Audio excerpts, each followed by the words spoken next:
All right, welcome back to the Ultimate Cleveland Sports Show. Guys, when I found out that we had booked Ohio State coach Ryan Day, I'm like, wow, our show? Like, our show? We've only been on the air 3 weeks. We got the head man at Ohio State, and our producer said, yeah, we had to pay him quite a bit of money to get him. No, that's not true.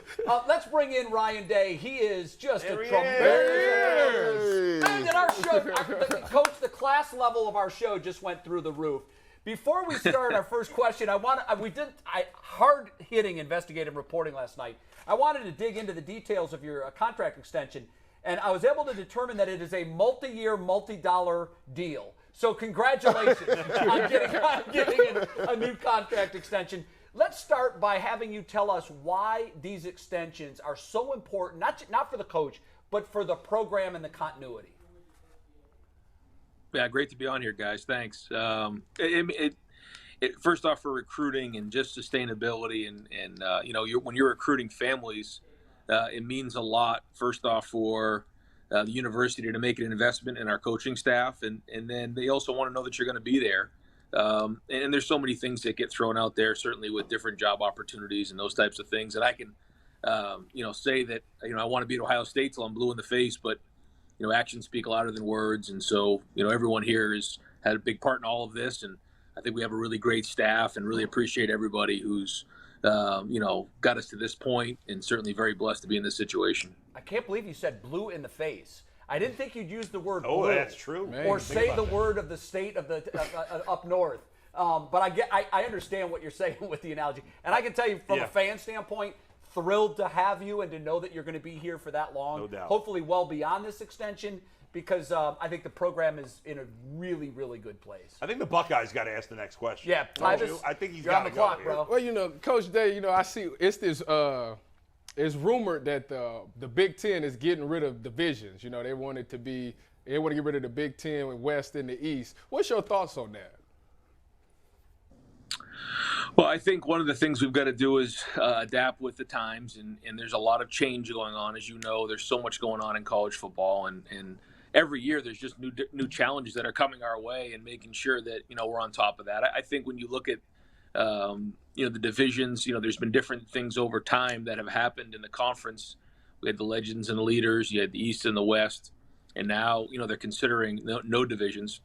I think it's interesting to look back on the last couple of years and how the Big Ten championship would have played out if it wasn't East versus West. I think it does give us a little bit more of a margin for error. So I think there's arguments on both sides, and kind of lead that up to the ADs and the commissioner in that area. Coach, I have a major concern I got to get to here. I'm concerned your beard's too good looking. This is the problem here, Coach.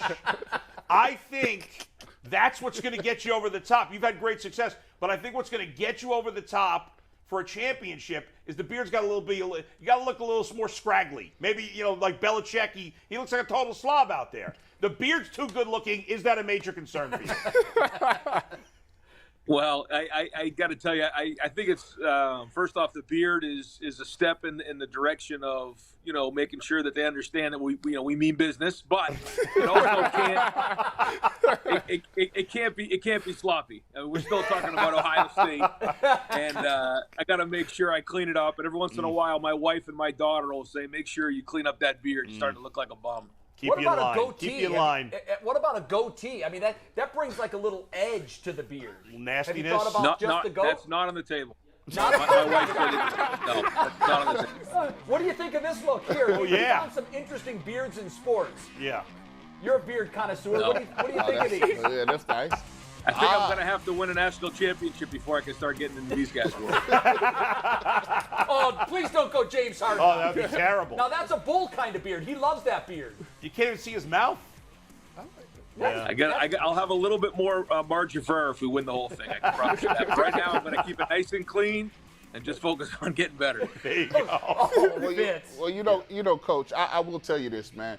I'm willing to make you a wager. I've been, I'm not going to say Michigan or blue or anything, but we got to have a little wager here. I was going around, and I've been at Target. I've been at Walmart, and they don't have some of the gear that you guys have. They don't got none of these nice coats and gear. You're getting second tier. Yeah, I'm getting it. We don't get none of the top tier gear. You know, Tyvus was saying that he's in a need for some Ohio State gear. He wears a 3X now. He wears 3X. Tell him, you know, let him know Tyvus now. Yeah. You know, 3X. You know, send about 3 sweaters, 3 hoodies, a couple T-shirts. Tyvus a big fella now. Trying to put on some weight. You know, I'm trying to fill into it, Coach. You got to fill into it. I think we got to get Tyvus a name, image, and likeness account here. So we're going to get him some gear and a little bit of money. All just aside, I want to ask this question here. How did you guys go? When I grew up, they had John Cooper, right? We had Eddie George. We had guys, we was going to line up. Joey Galloway. We're going to pound the football. You may get 3 or 4 passes if you're lucky.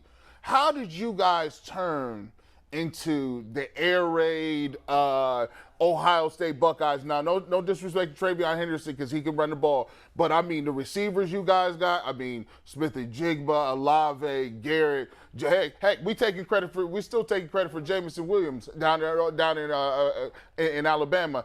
How did you guys really just turn into that power in throwing the ball all over the park?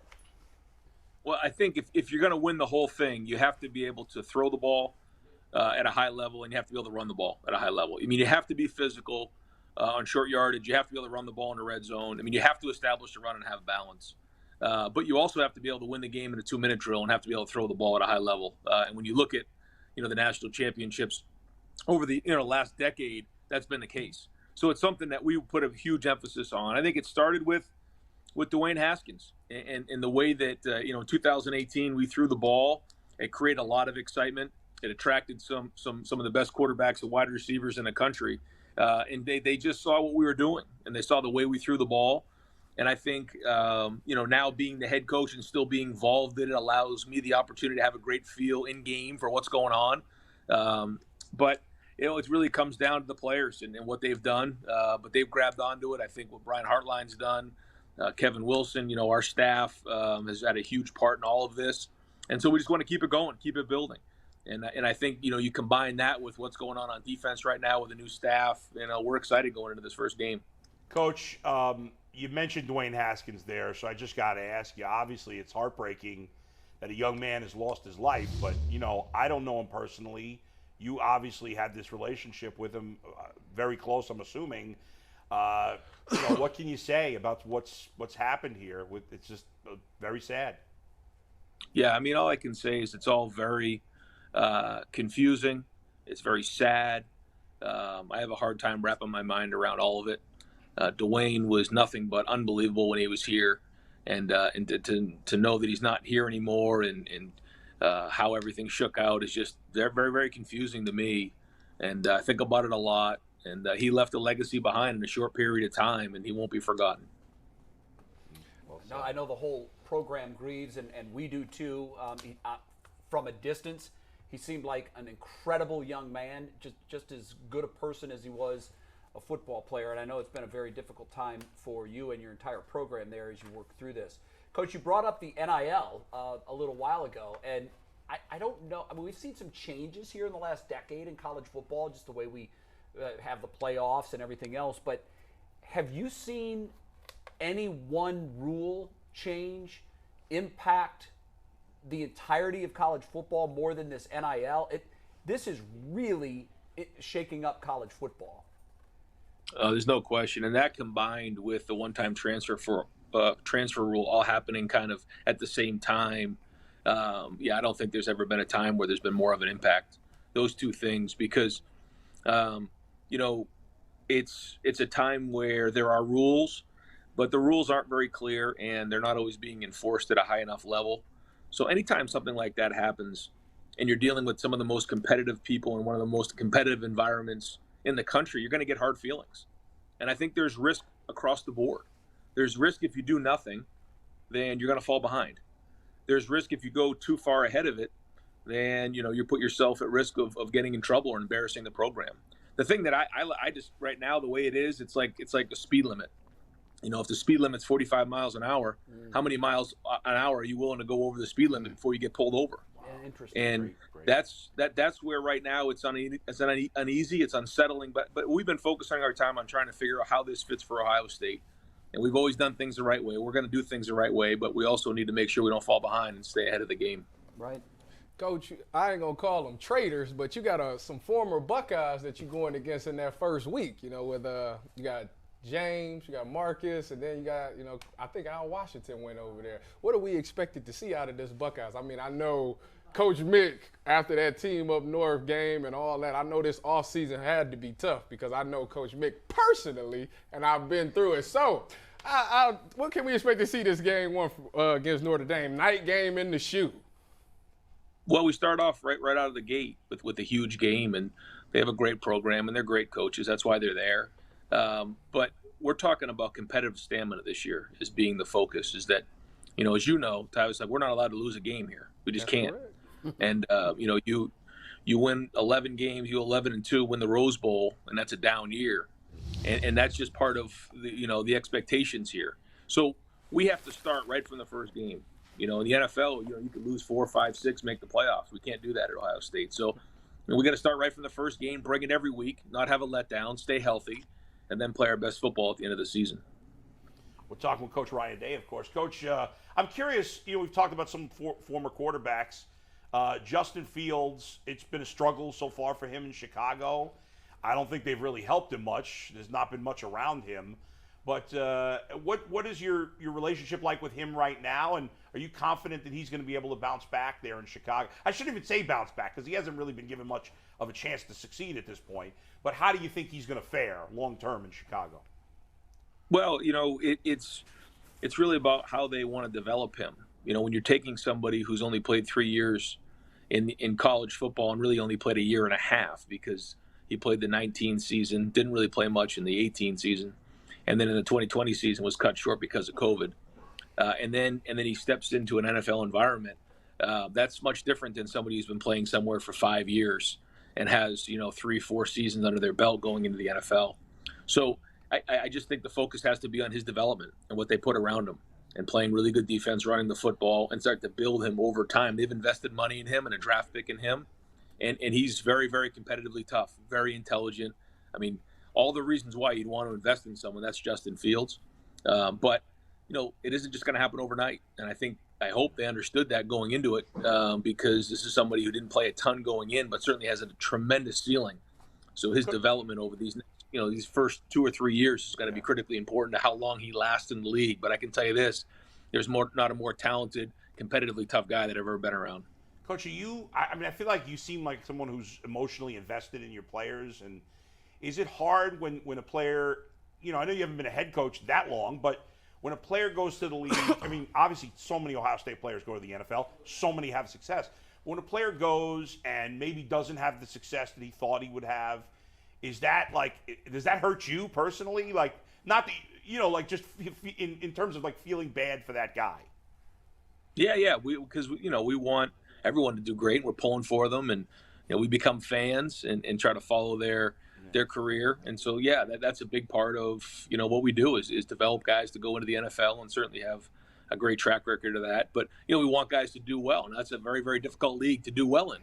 But our guys have done better than most, and so we're proud of that. But we kind of become fans, and after a game, Sunday we come in and do our work, and at 1:00 and before all of our meetings, that in the locker room, all those games are on, and we try to make sure the Buckeyes are on, and everybody's cheering for them. So that's how we follow them. Coach, we do an absurd thing on this program. It's absurd hypotheticals.